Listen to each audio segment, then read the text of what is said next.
Oh, no, he'll turn into a... Hi. Jim Carrey. I forced my entry. Access Hollywood, so you got to have the access, right? Larry Mendte. This is the access. We'd like you to welcome you to the Access Hollywood Law Offices. Oh, wow, this is fantastic. Wow, are we going to learn something? If you'd like to read to us. Oh, yeah, love it. Love it. Have a Bible here. A Bible? We'd like you to put your hand on it. Swear to tell the truth, the entire truth during the interview. Is that okay? This really isn't my thing. The truth, the whole truth thing. It's not my thing. I can't guarantee, but I'll try. Thanks. Well, saw you in this movie last week. I brought my son and a girlfriend. They both laughed hysterically. Oh, good. So you've got women, you got kids. I laughed hysterically. You got men. Right. We're after everybody on this one. It's a different type of role for you, It is. Well, I don't know. I mean, it's got the same. It's got crazed elements in it. You know, people, things that they're used to seeing. Except, I think it's a more naturalistic character, I guess you could say. Yeah, you're playing a father. Yeah. And you have. Is it tougher for you to broaden out or to bring it in, like in this movie? I don't know if I brought it in. Did I bring it in? A lot of times, yeah. I mean, you still had to be, even when you were going crazy, you still had to be a normal guy with a normal life, with a normal job, with a son. Sure, sure. So there was those moments. It had to be based in reality, except for the magical thing. Yeah. Right. Well, I hope I accomplished nothing.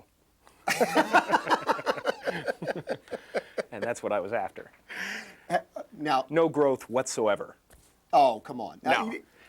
Yeah, I think it was nice to play the relationships and stuff for, you know, because Ace is, you know, and a lot of the things I've done have been kind of like, you know, anyway, you know, and like that. So it's a little daunting to the other actors, but this one was much more kind of give and take. Yeah. And do you think that when other actors work with you sometimes after seeing I think they're terrified. Do you see that in their eyes? No, I think some of them come in with a little bit of, you know, foreboding, but you know, I'm not really about like just being a maniac and getting in front of everybody. So I think they're hopefully pleasantly surprised. Would you be able to go through an entire day without lying? No, I would, but I wouldn't have any friends. Why is that? Because they're all schmucks. Oh, really? They all have real problems that I'm not allowed to talk about. All right, let's pretend you can't lie right now. Uh-huh. Do you watch our show? Sure, I've seen it. Yeah, what do you think of it? Well, I think it's everything that's wrong with the world. All right, enough of that. How am I scoring so far on the lie detector? Enough You're of that flatlining. No. We have, by the way, a lie detector right here. Really? Yeah. You see, I just did it across the hall. Everybody's doing that to me now. Oh, well, it's not real. I've been probed. I've been, you know, stuff. It's like, you know, I was taken up on a spaceship. During this junket? Pieces of, yeah, biopsies, everything, just to prove the truth. How have you done? DNA, the whole deal. Yeah, I'm doing okay. I'm doing okay. So we won't do that to you then. No, yeah, because I've run out of stuff. Oh, great. You gave all the good stuff across the hall. You guys got the bad spot here. No. What's the biggest lie you ever told? That would have to be, I didn't inhale. No. I think that's the biggest lie that's been told. Not by me, but, gee. You know, do you ever wonder about that, though? You never, you know, you didn't inhale. How smart are you if you didn't inhale? Do you want that How person? clever can you be if you know if you don't know you're supposed to inhale? Okay. And anyway. Do you want that person in a position of authority? Is that what you're saying? Right, exactly. Okay, I got you. Exactly. Well, we know what he has to do. He has to do. Bury the bodies. Bury the bodies. Are you avoiding the question? I don't know. I'm not sure what the question was. What's the biggest lie you ever told? I don't think that's avoidance on purpose. I think it's just not. You feel like you're being grilled now? Sense memory is, yeah. What's the biggest lie you've ever been told? How about that? Is that easier? Let me see. Love the movie? Love the movie. Gonna bring everyone to it. No, gee. Biggest lie I've ever been told. I hate these kind of questions, you know, because do you really? Because I can move on just like that. Could you? I could yeah. As fast as you wanted. Oh my God! And it's so hot in this room. Is it hot or am I just sweating? Well, we thought we'd get more out of you if we. Oh my put those God! lights on. I need here. napkins and things. We have water here. No, it's not water No. that I need. If I have more water, there'll be more sweat. Okay. Okay, here we go. You've really got me in the hot seat. You got me on the run. Okay, all right, so anyway. We talked a little Justin, by the way. Oh, you did? And he did an impression. Talk about liars. Oh, really? Whew. Filthy, rotten liar. Such as? Just, doesn't like girls. Yeah, right. He did an impression of you. He did? What did he do? Absolutely great. He did the alrighty then. Oh, yeah? Can you do it? See, that was so funny because he came to my house before we did it with Tom, and we were like kind of looking at him, seeing if he'd be cool for the part, and he just kept making these references to my movies, and I had to take him aside and I said, Justin, when we do this movie, you're going to have to listen every once in a while. The director's going to say, okay, now we really got to work and we got to get this scene done. And he looked up at me and said, all righty then, But no, he was able to handle direction and everything. He was great, but it was just so funny. He had every reference down. It was amazing. Yeah. Does having a child make it easier to be a father in a movie? Yeah, once you get over the morning sickness and stuff, it's, pretty smooth sailing. And my hips are a little wider than they were, but how was I it? have varicose veins now. Labor was okay for you? It was not bad, not bad. I had the drugs, complete epidural. Is the relationship a little bit the same? Can you draw off of it?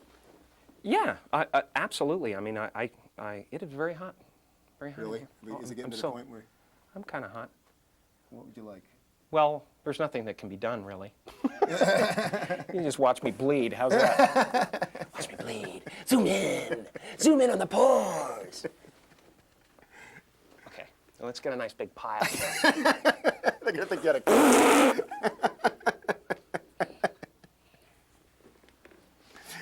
I can sell that. Oh, yeah, I know. That's worth something. So the relationship with the child, is it the... I drew on that, yes, definitely. I mean, you always draw from real life, but, a lot of the stuff was stuff that my father did to me, too. Like the claw was from my father. My father was the inventor of the claw. And Jesus never knew when he was going, his arm was going to take over, and start, trying to cause a coup in the house. Yeah. The relationship between you and your father, which I got to read a little bit about, is a magnificent one. I love how he used to travel around with you when you were doing stand-up at first. And, yeah. And so when you get to play a father, is it sort of like a tribute to him? Well, yeah, I use him all the time in my work. I'm doing a movie called The Truman Show right now, and he's one of the characters, that I kind of show to the world. He's the guy that doesn't want anybody to, feel any kind of confrontation or anything. So he's ends up what? Yeah, right. He has a face that he shows to the world and stuff. And I'm always drawing on things that he created, things that he did to me. So these faces that you do are his faces as well? I stole everything from my dad. Yep. No, not the faces. The faces are my own disease. But my dad and I were I used to open up for Rodney Dangerfield at the Universal Amphitheater and places like that, and we'd go backstage and I'd be joking with Rodney and I'd run out of jokes and I'd tag team my dad and he'd jump in and start doing it and stuff. And we were like a tag team. Oh, that's great. It was wonderful. Do you miss stand-up? No, I think I probably will go back and do it at some point, but to me it's all just kind of... it's a different medium. It's the same thing, though. You just focus in a different area. It's less solitary, I guess. The result of stand-up is you say what you want to say and you get the response. Movies, you kind of have to wait a little longer, and there's a lot of more people involved in the creative process. But it's just painting. That's all it is. And it seems like that the way you do it, there is so much stand-up involved. I read that article in Premiere Magazine where they said they run a camera on you all the time. And that's got to be a lot of the same type of improv skills you used when you were doing stand-up. Yeah, you do. You just try to keep it fresh and try to keep it moving and growing. It's like an organ of some kind. You just never let it rest. And sometimes I think of things afterwards, and when I'm in the trailer or driving home or something, and I'm on the phone, and go, Tom, sink more money into this baby, or whatever. I'm always coming up with different stuff, but it's that's what keeps the words interesting. The words that are there, is throwing in. The one thing in the same article we were just talking about, the premiere article, is how you let everything loose before a scene, and it's I think in the article it said you scared the extras. Yeah. Because yeah, so a lot of people don't understand kind of what you're doing and why you're screaming and yelling and jumping up and down or whatever. And a lot of that sometimes to me, I don't do it all the time, but every once in a while you have cobwebs and outer things from the outside world that are entering into your head while you're working. So you have to just go, you know, or whatever, and just clear everything. And then you bring it from there. You bring it back down real quick. Is that right? You leave it up there. You do, because I missed that in the leave film. It, yeah, you leave it and you let everyone else bring it back down. Is that true? Yeah. Can I wipe? Sure, wipe. Great. You want me to go like this to hide you for a second? I can... Hello. Hi, how are you? We had Brian in here a second ago, the producer of the film. Quit bragging. Oh, yeah. We're like this. Oh. Me and Brian. And he was talking about casting around you. And he said it really isn't as difficult as you would think, that you are more giving on the set than you're probably given credit for. Yeah, I get a lot of the, you know, piggy thing. He's a set eater. Yeah, and he says that's they just call not me true. set eater. And where does that come from? Well, because I eat the set. Oh, They say literally. action, and I go, that looks tasty. You work well with Maura. Can you talk about her? Oh, she was great. She was great. You